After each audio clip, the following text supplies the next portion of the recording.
Hi hello everyone. ఇవన్నీ చూశారు కదా, వీటిని చూసి చెరువులో లేకపోతే నదిలో అని అనుకోవద్దు. పంట పొలాలండి. రైతుల పంట పొలాలు ఇంత దుర్భరంగా తయారైపోయాయి. ఇది ఎక్కడ అని అనుకోవద్దు. కాల్దారి, సూర్యారావుపాలెం, గొడిచెర్ల దగ్గర అనమాట. ఈ మూడు ప్రాంతాలు కూడా నీళ్లతో అస్తవ్యస్తం అయిపోయాయి. చెట్లన్నీ కూడా గాలికి విపరీతంగా ఊగుతున్నాయి. పంట పొలాల దగ్గర మనకి ఆంధ్రాలో చేయాలలో పాపం రైతులందరూ కూడా ఇక్కడ ఏమి చేయలేక ఆలోచనలో పడిపోయి కూర్చున్నారు. ఎక్కడో ఒక మడి రెండు మళ్ళు తప్ప ఉన్నదంతా కూడా ఇలా చెరువుల్ని నదుల్ని తలపిస్తున్నాయి అన్నమాట. చాలా దుర్భరమైన పరిస్థితి. ఈ పొలాలన్నీ కూడా మా చిన్నాన్న వాళ్ళ దగ్గర పొలాలు అనమాట.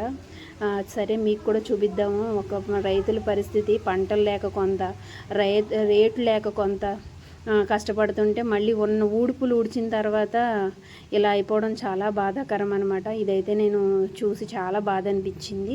దీన్ని మీకు కూడా చూపిద్దామని అనుకుంటున్నాను. ప్రభుత్వాలు స్పందించి ఇలాంటి వాళ్ళకి నష్టపరిహారం అందిస్తే బాగుంటుంది. ఎందుకంటే అందరూ ఊడుపులు ఊడ్చి ఒక్కొక్క కోట మందేసిన తర్వాత ఇంత ఇలాంటి పరిస్థితి రావడం చాలా బాధాకరం.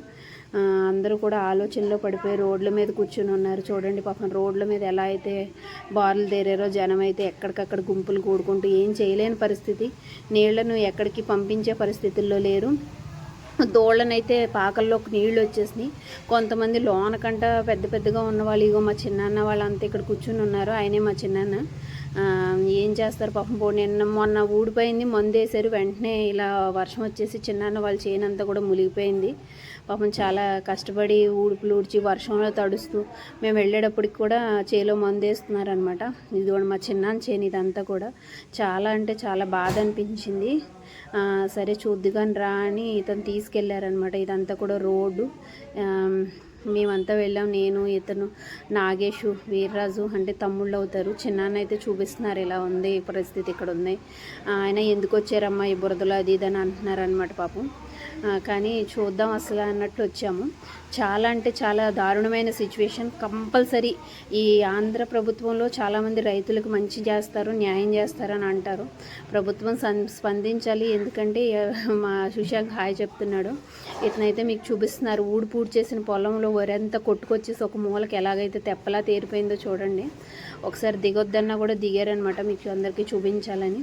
అంతా అలాంటి పరిస్థితి అనమాట. వయ్యేరు వచ్చేసింది, ఎర్రగాలవ పొలాల్లోకి వచ్చేసింది, చేలల్లోకి వచ్చేసింది, దూళ్ళపాకల్లోకి వచ్చేసింది. అది ఊడ్చిందంతా కుళ్ళిపోయింది. నిజంగా చాలా అంటే చాలా బాధ. అది మా చిన్నాన్న చేనండి. ఇతను వరి చూపించిందంతా కూడా మా చిన్నాందే. పాపం అయినా కూడా ఏం చేస్తామమ్మా అని అన్నారు. బట్ అందరితో పాటే మనం అంటున్నారు చిన్నాన్న అయితే. మాకైతే చాలా బాధ అనిపించింది. అందరిది బాధే రైతులు అన్న తర్వాత. కాకపోతే మనోళ్ళది ఇలా అయిపోయింది అని మాకు చాలా బాధ అనిపించింది. దిగొద్దమ్మా ఏమైనా పురుగులు ఉంటాయన్నా కూడా సరే మీకు చూపిద్దామని చెప్పేసి ఈ బురదలో ఇంత లాంగ్ వచ్చి నేనైతే ఈ వీడియో షూట్ చేస్తున్నాను. లైక్ చేయండి అని గట్ట నేనేం చెప్పలేను, కానీ మీకు వీలైతే ఈ వీడియోని అయితే ప్రభుత్వం దాకా చేరే వరకు షేర్ చేయండి. మా సుశాంక్ నాతో పాటు వస్తాను వచ్చి బురదలో నడవలేక అస్తలు పడుతున్నాడు అనమాట. పొలం అయితే ఇలా ఉంది ప్రస్తుతం. అన్ని చెట్లు చేమలు అన్నీ కూడా గాలికి విపరీతంగా ఊగుతున్నాయి. వీడియో అయితే మీకు చూసిన వాళ్ళు, తెలిసిన వాళ్ళు కంపల్సరీ వీడియోని అయితే షేర్ చేయండి. కంపల్సరీ మీ అందరికీ ఈ వీడియో నచ్చినట్లయితే మీకు ఎవరికైనా మీ దగ్గరలో ఇక్కడ సూర్యారావుపాలెం లేదా ఎక్కడ గొడిచెర్ల ఇటు సైడ్ ఎవరైనా ఉంటే కంపల్సరీ కాల్ చేసి మాట్లాడండి. మీ వాళ్ళు ఎవరైనా ఉన్నట్లయితే. పాపం అందరిది కూడా ఒకటే పరిస్థితి. నాకైతే చాలా అంటే చాలా బాధ అనిపించింది. వీడియో షూట్ చేస్తున్నంతసేపు అయ్యో పొలాల గురించి ఆలోచిస్తూ ఉండిపోయాను అనమాట. నాగేషు హాయ్ చెప్తున్నాడు. మన వీడియోస్ అన్నీ చూస్తూ ఉంటాడు ఆంధ్రాలో, చూసి చెప్తూ ఉంటాడు అనమాట. ఇంకా ఇలా ఉంది అలా ఉందని. వీళ్ళంతా కూడా చిన్నన్నాళ్ళ పొలం దగ్గరే ఉన్నారు. ఇతను చిన్నాన్న, మేము.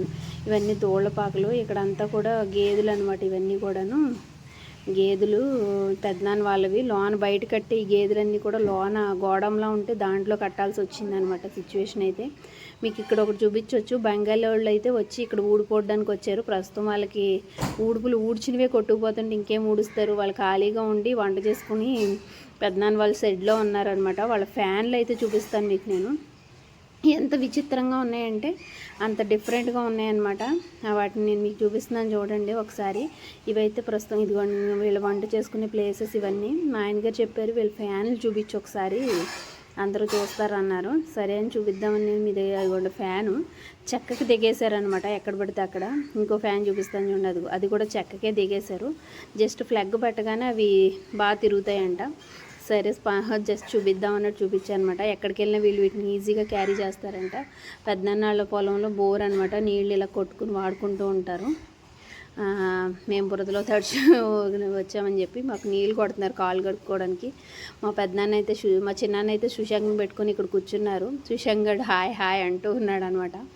రోడ్ల మీద అయితే జనం ఫుల్గా వెళ్ళిపోతున్నారు. అంటే చూడడానికి చాలామంది వస్తున్నారు, పొలం మునిగిపోయి కొంతమంది వస్తున్నారు. చిన్నాన్న అయితే పాపం మళ్ళీ పొలం దగ్గర కూర్చొని ఉన్నారు. ఏం చేస్తారు ప్రస్తుత పరిస్థితుల్లో, అందరి పరిస్థితి అదే అనుకోండి. బట్ ఏంటంటే ఊడిపులైన వెంటనే ఈ పరిస్థితి అయితే ఇది చాలా బాధ కదా ఎవరికైనా.